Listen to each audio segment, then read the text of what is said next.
स्वागत है आपका हमारे फिर से संपदा न्यूज़ चैनल के कार्यक्रम भारत के अद्भुत और अनोखे धार्मिक स्थल।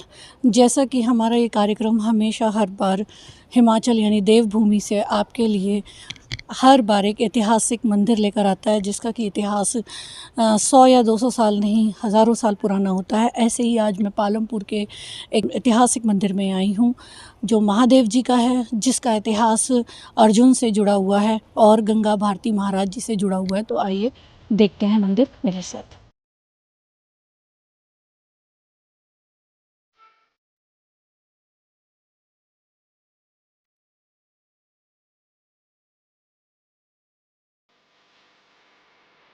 संपदा न्यूज़ के इस कार्यक्रम में जिस मंदिर की जानकारी, जिस मंदिर के इतिहास के विषय में मैं बात करने जा रही हूँ, मैं यहाँ के संत महात्मा जी से बात करना चाहूँगी और इस मंदिर के इतिहास की जानकारी देना चाहूँगी। सबसे पहले मैं कहूँगी कि हमारा चैनल किसी भी मंदिर या किसी भी पौराणिक या किसी भी ऐतिहासिक जगह की जब जानकारी देता है तो उसका हमारे पास कोई प्रमाण नहीं होता। जैसे कि भगवान के होने का कोई प्रमाण नहीं है लेकिन वो ईश्वर है, उसी तरीके से इस इतिहास का भले ही कोई प्रमाण ना हो मगर इतिहास तो इतिहास ही है। तो आइए हम बात करते हैं। महाराज जी, आपका नाम? मेरा नाम अपना गुरु महाराज का दिया हुआ करणगिरी महाराज। तो महाराज जी, मैं आपसे ये जानना चाहूँगी कि ये मंदिर कितना पुराना है और जो इसका इतिहास है, कहा जाता है कि वो अर्जुन से जुड़ा हुआ है। यहाँ उसे महादेव से वरदान प्राप्त हुआ कि वो महाभारत के युद्ध में विजयी हो। तो ये कहाँ तक सत्य है और इसके विषय में आप क्या कहना चाहेंगे? इसके विषय में जैसा गुरु महाराज लोग ने बताया, हम लोग ने सुना, उसी हिसाब से हम बता सकते हैं। जैसा ना कि अपना गुप्तेश्वर महादेव है, ये सबसे पुराना है। यहाँ जो है उस समय बहुत जंगल था और उस समय अर्जुन आके यहाँ तपस्या किया था। तपस्या करके उसने पशुपति अस्त्र पाया और यहाँ से चला गया, महाभारत जीत लिया। और उसी स्थान में अपना गंगा भारती महाराज आया। उस समय बहुत जंगल था, जंगल में अपना तपस्या किया और शहीद हो गया। जब शहीद हो गया, वो जंगल में अकेला ही रहता था। उस समय इधर का जो राजा था वो बीमार हो गया था, तो उनका राज बहुत ठीक नहीं कर पाया। किसी ने बताया कि कहीं जंगल में अगर कोई बाबा मिल जाए वो उसका दवाई से ठीक हो सकता है। तो राजा ढूंढते ढूंढते जंगल में आया और महाराज का दर्शन पाया। महाराज ने विभूति दिया, राजा ठीक हो गया। फिर राजा दोबारा फिर आया दर्शन करने के लिए बाबा का। सोचा बीमार ठीक हो गया, महाराज का दर्शन करे, कुछ दे। तो बाबा जी तो क्या अपना धुना में बैठा था। महाराज आया तो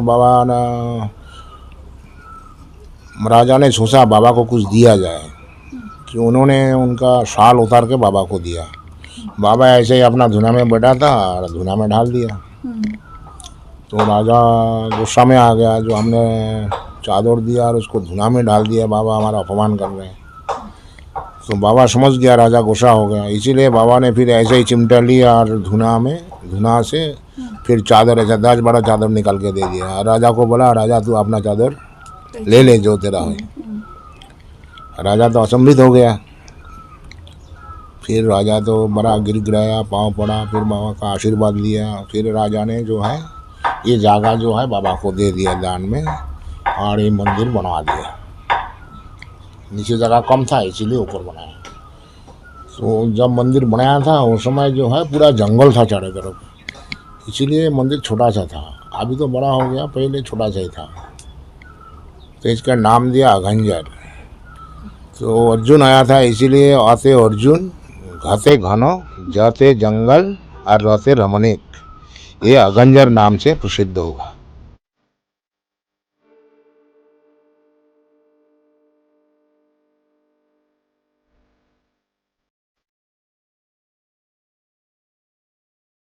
जैसा कि महाराज जी ने हमें जानकारी दी थी, ऊपर ये मंदिर जो दिख रहा है ये बाद में बना है। जो सीढ़ियाँ जो नीचे आ रही हैं विनवा नदी के पास, यहाँ पे जो ये स्थान है, ये वो स्थान है जहाँ पे अर्जुन ने अपने अज्ञातवास में तपस्या की महादेव को प्रसन्न करने के लिए, ताकि जो है वो उनसे वरदान प्राप्त कर सकें। ये जो आप देख रहे हैं इधर, ये जो इतना बड़ा पत्थर आप देख रहे हैं, ये वो स्थान है जहाँ पे, क्योंकि उस समय तो सिर्फ जंगल था और अज्ञातवास के समय अर्जुन यहाँ आए, उन्होंने यहाँ बैठ के तपस्या की और महादेव ने प्रसन्न होकर के उन्हें ये आशीर्वाद दिया, ये वरदान दिया कि महाभारत के युद्ध में वो विजय प्राप्त हो, और ऐसा ही हुआ भी। मंदिर के जो पीछे जहाँ पे अर्जुन ने तपस्या की थी, उसी के बैक साइड में ये बिनवा नदी है, जो कि यहाँ से जाके मनाली में व्यास नदी में मिलती है। ये पूरा स्थान वही है जहाँ पे अर्जुन ने काफ़ी समय तक तपस्या की शिव भगवान को प्रसन्न करने के लिए। इसी के साथ मैं यहाँ ये कार्यक्रम समाप्त करना चाहूँगी। हमारा संपदा न्यूज़ चैनल हमेशा की तरह आपके लिए अलग अलग तरह के ऐतिहासिक मंदिरों की जानकारी लेकर आता रहेगा। इसके साथ ही धन्यवाद। मैं मोनिका राणा, न्यूज़ चैनल संपदा।